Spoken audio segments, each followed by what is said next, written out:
Hey everyone and welcome back. With the new DLC, a lot of changes, updates and new additions took place to the game, including some good quality of life updates as well. Some of them were informed and made obvious, and the others were not. So I wanted to make this video to inform you all about all the changes that took place with the new DLC update. So without wasting any more time, let's get on with the video. First up is with the topic for the story mode, which many of you all look forward to. That is, Franklin's house has got small changes. And look who his wife is. Ha! I still remember her famous dialogue to Franklin saying she didn't care how much money he had and so on. But yeah, nonetheless, we have got new cars, new family nameplate on the entrance. And when you go to the backside, you can see a slide right beside the pool, for the junior Franklin. Cool small touches, I can say. Well, his buddy Lamar is no less too, as he has his own cannabis business in Davis called the LD Organics. Nice little update for him as well. One new feature you get after doing the intro and few missions is that you can now call Franklin and Imani and make use of these new perks for your advantage. With Franklin, you can request the new contract missions, company car, SUV services and the supply stash which contains ammo, armor and health. With Imani, you can ask for sourcing a motorcycle with bulletproof tires. Not sure when you'll require this feature. And then with the other one, you can activate a 500 meters area which you will be hidden in the radar of other players. I guess you can use this to your advantage to take out the tryhards or griefers coming after you. Another better quality of life update is that we'll be getting lesser phone calls to annoy us. Instead, the calls are replaced with map blips, markers and help text placed on the map. This is much better than having all the characters annoying us with countless phone calls. Along with that, the daily fees we receive every day has been reduced as well. This is a good news because if you had a lot of properties and businesses, then it would stack up to huge amounts over time. So overall, a good change. One more feature that's been changed but would have helped us if it was done years ago is that the safe capacity in the nightclub and arcade has been increased. For the arcade safe, we can't actually make out how much has been increased, but for the nightclubs, we can see in the computer. And that's a huge increase from the original 70,000 limit. But like I said earlier, literally no one bothers with the nightclub popularity nowadays. So I don't see any point with this. We've got some new daily objectives as well being added to the expanding list. So that is good, don't have to recycle through the same old activities. RC Bandito and the RC Tank have got a new camera type filter on the screen which was not there earlier. A small little visual change, I can say. Also, handling flags were added to 6 of the existing old vehicles. Not sure for what purpose, but maybe ramping up the testing for the expanded and enhanced version. Not sure as of now. And there are 3 locked liveries for 3 of the new vehicles. 2 of them are unreleased as of now. So hopefully they release in the upcoming days and the liveries are the festive bonuses. Just a wild guess. Then there's this new Imani Tech for a set of new vehicles that allows us to install missile lock-on jammer, or we can turn our personal car into a remote car that we can control from our interaction menu, just like the RC Tank and the RC Bandito. It's sadly locked to just first person view and it also has a bomb to explode. So I'm guessing this is going to be used to troll or harass other players. So keep a lookout for the driverless DLC cars on the map. Moving on from that, there's over 300 clothing items added into the game for both the male and female characters. So all the best to those who go about dressing up their online characters. Then there's 28 new tattoos added for both male and female characters, and along with that 14 new face paints as well.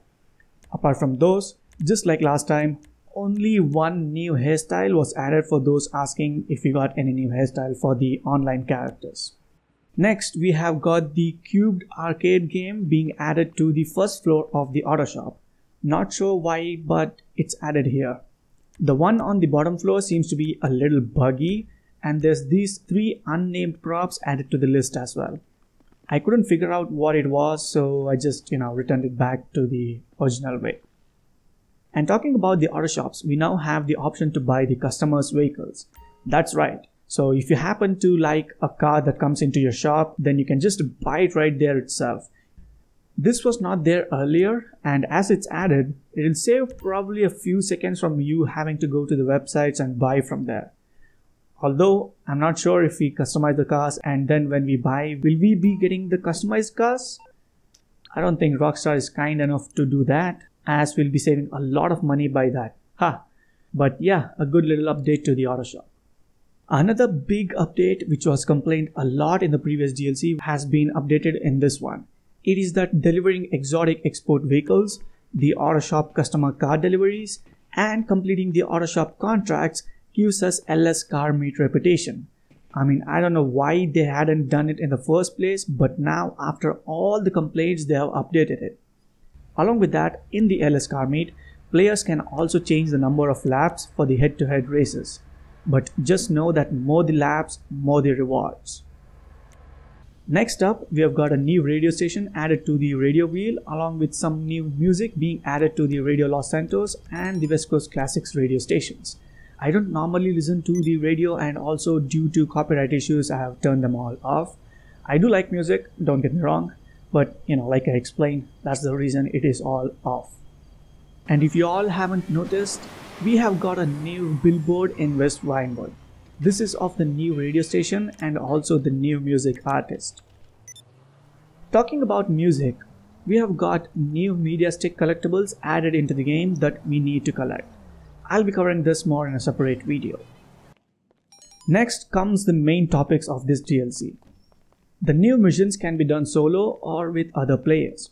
But the disappointing news is that all of them needs to be done in public lobbies. You can't do them in invite-only lobbies. Don't know why Rockstar thought this was a good idea, because this is literally them forcing us into public lobbies even when there's no reason, and they all can be done solo. Up next, there's a new wall safe in our office with income that increases as we progress with the contracts. I haven't done much and hence a little payout. With the missions, there are 6 types of security contracts and also various difficulty levels for them that increases the cash reward. Do not overlook the difficulty, as the aimbot NPCs will kill you in a matter of seconds. There's also an annoying cooldown for these free mode security contracts for God knows why. The VIP contracts are locked initially and will become available once you do 2 or 3 security contract missions. After completing few security contracts, the new payphone hits free mode missions gets unlocked, and these have special criteria for a bonus reward, like using a specific weapon or a vehicle, and that's all. These missions can take place from anywhere on the map as stated. Apart from that, you can also call up Franklin like I showed earlier and request these missions. There's also new short trips missions that are available once you complete the Dr. Dre contract, but the catch here is that it needs 2 players. So if you're a solo player, then good luck finding someone to help you. And as we all know, 3 new weapons have been added. 2 of them, that is the stun gun and the EMP launcher, are locked in the agency's armory upgrade, which costs a whooping 700 grand. One thing you can actually do if you don't have the money to buy the armory or don't want to spend money getting it, is that if you have a friend that has purchased this upgrade in his property, then you can go there and buy them. But personally, this upgrade is recommended as it will come into use if you do the new missions. Also, there's a 5% discount too. Not too much, but something that will save a little amount of money in the long run. And also, this is probably the most costliest stun gun in the whole world. Not sure what it's made of, but it costs over $250,000. That's one ridiculous example of Rockstar economy right there. Nonetheless, the stun gun actually takes 12 seconds to refill, so keep that in mind before you go to troll other players with it. The EMP launcher is basically the reskinned compact grenade launcher, and definitely not like how you all imagined it to be. When fired at a vehicle, it actually stops the vehicles from working for a few seconds. This includes the Mark II oppressor as well. Not sure about the planes and helicopters, we gotta check it out later on. And along with the new weapons, there's also new weapon finishes or the 10s added to 4 weapons. Not sure who's interested, but just informing to those that are looking forward to it. Next, a new social space is being added known as the Record S Studios, which gets unlocked after you complete the VIP contracts. Here, players can watch Dr. Dre at work or socialize with other players. Not sure about this cause I think it's gonna be another dead space just like the Music Locker and the Cayo Perico party areas. And finally, there's a free $200,000 bonus reward for completing 3 security contract missions before 22nd of this month. So there you go guys, lots of changes, updates and additions in this DLC. If I have left out any of them, do let me know down in the comments. Along with that, do drop the video a like and also make sure to stay tuned by subscribing to the channel as I'll be making more such videos. Thank you all and have a good day.